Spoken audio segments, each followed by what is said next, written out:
Nah ini ada pertanyaan bro, kenapa altcoin lain itu bisa terbang lebih jauh dari Bitcoin dan kenapa longsornya juga kalau Bitcoin turun tuh bisa jauh? Nah apa hubungannya Bitcoin dengan altcoin? Mungkin gue jawab dulu ya. Altcoin itu sebenarnya kalau pada tesisnya adalah higher beta play dari Bitcoin. Jadi banyak yang mau masuk ke kripto mikir bahwa altcoin itu bisa naik lebih tinggi. Memang jawabannya dalam jangka waktu yang pendek bisa sekali. Kadang Bitcoin bisa naik cuma 3%, altcoin naik 30%. Tapi bisa juga Bitcoin turun 3%, altcoin turunnya 30%. Jadi yang bijak adalah kalian pakai altcoin itu di time frame tertentu yang kalian akan ambil alfanya sedikit lalu kalian keluar. Gimana menurut lo bro? Ya setuju, karena apa? Altcoin ini naik yang bisa lebih gede, yaitu ada yang namanya kapitalisasi pasar, di mana itu adalah jumlah dari total token yang beredar dikalikan dengan harga market saat ini. Bitcoin yang paling gede, itulah mengapa butuh uang yang lebih banyak untuk menggerakkan harganya. Karena altcoin ini nggak butuh uang yang terlalu banyak. Meskipun demikian, teman-teman harus paham juga. Tadi udah dibahas, potensi penurunan itu juga jauh lebih gede. Itulah mengapa bagi beberapa orang, di size beberapa orang pula, itu masih lebih oke trading altcoin. Kenapa? Karena mereka bisa scale in and scale out. Di Bitcoin itu memang paling mudah, cuman kan nggak segede itu naiknya. Cuman di beberapa altcoin, kamu dengan portofolio kecil tuh bisa masuk, ya bisa keluar, bisa masuk, bisa keluar.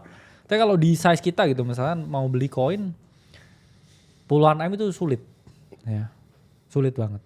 Jadi, karena keluarnya juga akan ada price impact ya. Jadi buat teman-teman yang nggak tahu, altcoin itu tidak bisa dibeli dalam jumlah yang besar. Yes. Karena semua itu bergantung kepada namanya float. Jadi jumlah yang beneran beredar di publik yang bisa dibeli lewat exchange besar. Jadi jawabannya adalah ketika altcoin, kenapa nggak bisa main semuanya di altcoin? Karena by jumlah size, mungkin lu 10 miliar bisa semuanya altcoin. Tapi lu ke 100 miliar aja, itu 50 M tembak satu altcoin gerak. Ya. Karena floatnya akan lu makan semua, satu exchange naik terus exchange lain habis itu ikut, volume luar habis itu tangkap. Jadi itu game yang tidak scalable dalam size yang besar sekali. Cuman ada mungkin 10 kali altcoin yang lu bisa trading dengan real volume ya di market. Ya paling BNB, Solana, BNB, XRP, Solana, SUI, XRP, TRX gitu-gitu. Iya, Tron, nggak banyak. Pilihannya tuh nggak banyak. Dan yang dilakukan ya adalah call-call yang eksotis bro. Coba dikasih tunjuk bro. Oke, ya. Di dalam kita ada ya banyak ya call buat teman-teman untuk trade ya jangka pendek, di mana ya kemarin kita kasih juga ya ada launch coin ya untuk potensi scalp dan ya hit TP1 naik 25%. Coba ditunjukin before dan afternya sebelumnya sebelum di call. Ya ini sebelumnya ya di launch coinnya dan di jam berapa bro tuh? 22 yes 36 ya. 22.36 dan ya afternya ya kalau kita lihat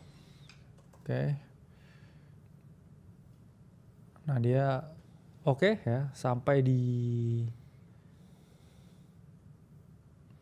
TP1 dan ya kalau kita hitung ya potensi kenaikannya ya lumayan juga ya dalam jangka pendek 27%. Gak sampai hit ya di TP2. Iya. Tapi cukup ya untuk dapat 30% hanya dalam waktu 3 jam, 4 jam, ya menurut saya oke lah. Nah jadi itu yang kita bisa lakukan di market sideways seperti sekarang cuma bisa begini ya. Jadi kenapa kita nggak bisa kan share gini? Contoh, kalian lihat chart yang tadi, itu akibatnya apa? Ketika dia sudah mau hit TP2, itu mungkin volume dari luar, ada developer selling atau mungkin dari volume luar yang ikut nangkap, ya itu mereka akan jualan barang. Ya sementara yang dalam udah TP, karena udah take profit dan ya kita selalu kasih teman-teman ya. Contohnya kemarin juga Zerebro itu juga udah hit ya untuk TP1 dan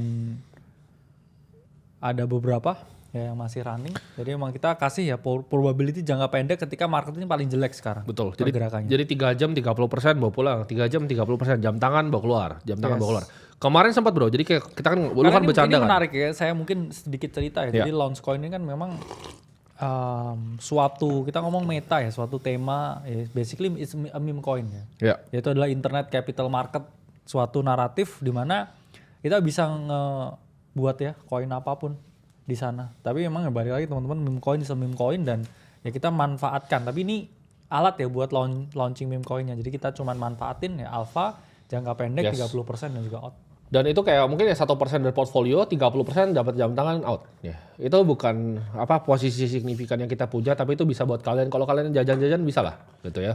Dan kenapa ada yang tanyakan tadi? Kenapa misalnya nggak mau di share lagi gitu di di luar. Karena gini, jawabannya simple. Kemarin ketika lu lagi bercanda-bercanda itu kan yang transfer istri yang Cerebro. di Daily Wins itu ya. Ya di Cerebro itu di clipping Beli ya, keluar, terus orang-orang yang komen di situ, oh itu bocorannya. Itu bukan bocoran, udah selesai, playnya udah selesai.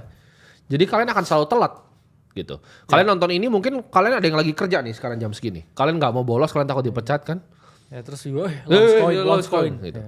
Jawabannya udah selesai, playnya udah selesai, sudah gitu dari dalam. Jadi kalau di dalam kan timely kita bisa kasih tahu gitu loh. Ya. Kita kan nggak bisa ngomong sama lu di sini terus gitu. Tapi ya itu 1% lah dari portfolio. Jadi jangan banyak-banyak.